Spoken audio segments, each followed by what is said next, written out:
Welcome to Sacred Cow Shipyards, where no ship is safe from being taken down to its nuts and bolts. Alright, my peeps. That's the Terran vernacular, right? I always try to keep up to date, but I'm always a little behind, so deal with it. Anyways, yes, my peeps. This week, gonna be kind of short. We have a new guy out on the docks who will not shut up. So I don't have a whole lot of quiet time to do whatever it is that I'm doing here. Because I don't even know. So we're going to go for a really low-hanging fruit today and talk about a ship from Lost in Space. No, not that Lost in Space. Not the cool one from way back whenever the hell that was. Also not that ship, even though that is a catastrophic nightmare in and of itself. No. This week we are going to talk about the Resolute. And since we all know that I have a weird thing about ship names, I will go ahead and acknowledge that the best thing about this ship is its name. In fact, give me a second. Yeah, I just checked, and the only good thing about this ship is its name. Literally. That's it. That's all I got. Because it just gets bad from here on out. So to start with, we're back to the Night Flyer problem, where this is a ring-based ship that its thrust vector, which is a continuous thrust vector, mind you, is 90 degrees orthogonal to the rotation vector. And I know rotations don't have vectors. What I'm trying to say is that if you spin the rings, things in the rings will be trying to go out 90 degrees off from the direction of the ship, which would complicate that whole simulation of gravity thing. Either you burn under 1g of gravity, or you rotate under 1g of gravity. You don't do both. I mean, I guess you technically could do both, except then you'd have some crap. What's 1 squared plus 1 squared? What's the square root of 1 squared plus 1 squared? So basically you'd have the square root of 2 gravities going 45 degrees away from the stern of the ship. Why would you ever do that? What is the point of that? Even if you rotated the rings and burned the engine enough that the 45 degree axis had a full 1g as opposed to square root of 2g, why?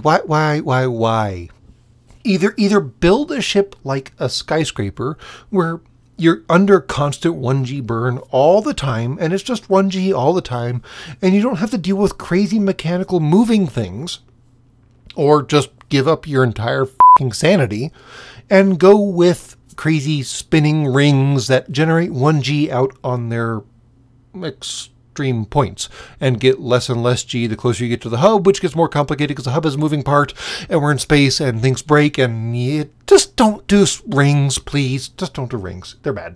But the fun thing about the Resolute is that apparently the writers slash set designers slash graphic artists slash whoever the hell was behind this monstrosity could never decide if they were doing rotational gravity, thrust-based gravity, or artificial gravity.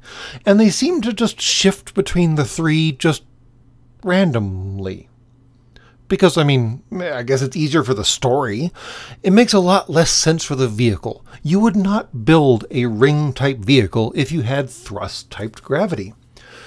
You would not build a skyscraper if you had artificial gravity. And if you have artificial gravity, you just would build whatever the hell you wanted, not this thing. And even from the gravitation side of things, or simulated gravity, or however you want to describe that when you're out in space and you're literally relying on centrifugal force, which is, I know it's not a thing, it's just inertia rotated around an axis, but still everyone calls it centrifugal force, so just go with it. When you're relying on centrifugal force to generate your gravity, you don't throw artificial gravity into the mix, or thrust-based gravity in the mix, because it just complicates everything. So just from keeping you squishy humies safe and I guess keeping your bones from falling apart or whatever the hell it is happens in space for you guys, you don't build this monstrosity. But the good news, maybe good news, we'll see, is that that's not actually the worst part of this ship. Oh no.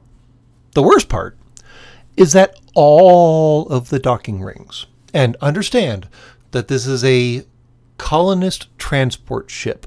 This is a long-haul ship that all it does is makes runs between Earth and a colonist destination somewhere else using janky-ass, literally stolen from aliens FTL technology. And it drops off those colonists and flies back to Earth's deadhead, which is massively inefficient, and then picks up a new batch of colonists and takes them out to wherever the hell they're going, and does the same thing over and over again. It's a glorified freighter. And all of these colonists are in these weird little vaguely UFO type ships, which, yes, deserve their own episode because, my God, they're just horrible. But the point is, all it's doing is carrying these weird little UFO type ships. And, I mean, okay, all it's doing is getting away from Earth, spinning up its FTL, making a jump, getting close to the next planet, dropping these things off, getting away from the next planet, spinning up its FTL, making a jump back to Earth. You'd think they'd try to optimize that kind of situation, right? If you're going to build a ring-type vehicle, and you really, really wouldn't, given all the things that you have available to you in this universe, you'd put them on the outside. You'd put the little UFO-type colonist ships on the outside of the ship, right? So you could just pop out in the system, shed them like a dandelion does whatever the hell it does, and go back about your life, right? Right? Right?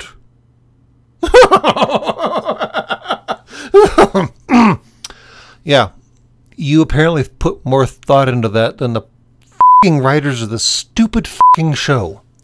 Because apparently those dumb put the docking apparati for the colonist UFO type vehicles on the inside of the rings. And yes, you heard that right. The Resolute has multiple rings, and they're connected in weird ways to each other that is not abundantly clear. But the point is, there's not enough space between those rings for those little UFO-type colonist vessels to navigate between them. So when you get to your destination, I guess you just detach them ring by ring and have them fly out either your front or your butt? I don't know. I mean, seriously. When your options are to literally just jump into a system, warp, FTL, whatever it is you do, into a system, and just suddenly just shed all of the cargo and all of the vehicles that you were carrying. In a one-shot deal, they all just go free into space and get to find their own way back to where the hell they're going. Or you have to warp into a system and then, like, do some coordinated, like, let's disengage one ring at a time so we don't have each other running into each other or running into the very ship that is carrying them. Which of those options would you choose? Yeah, congratulations.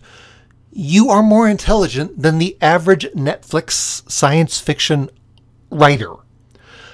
And that's ridiculously disappointing. I mean, seriously, come on, guys. Just having the docking apparati on the inside of the ring causes so many problems. Even if they aren't rotating, that's a confined maneuvering space. You can't just cut off a pod and let it go if it's a problem, because if you cut it off and you're under thrust, it will fall through all the pods underneath it, destroying all of them. Why would you ever design a ship like that?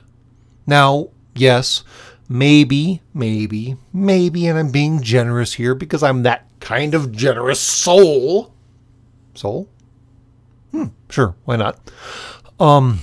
Maybe there's some weird physics about the FTL system they're using that the carrier vessel has to generate a field by itself to hold the ancillary vessels inside of it, and you can't emit that field through the ancillary vessels, so if it tried to do an FTL jump, it would do bad things to the ancillary vessels. I don't know. There's better ways of handling that problem. Hangars. I mean, everyone knows what a hangar is. They all work just fine. We've been using them for years on Earth. But no, we had to do this crazy ring thing. Because whenever everyone wants a ship, they want a ring thing. And somehow that's supposed to denote like it's near future type technology. Because humans can't generate gravity except by rings. Except thrust generates gravity, sort of. Not really, but it generates the acceleration that gravity is also generating. And they keep doing it orthogonally. I mean, you can't do a parallel ring to your thrust vector because, at one end you're at 2g and at the other end you're at 0g. Well, actually, that does sound kind of fun. Yeah. Anyways, Lost in Space, the new one, it's amusing if you're the popcorn type who sits back and goes, God, these people are f***ing stupid. Otherwise, you can probably just avoid it. And that's all from Sacred Cow Shipyards. Please be advised that any ship left on the dock for more than 24 hours will be compressed to a cube. Have a good day.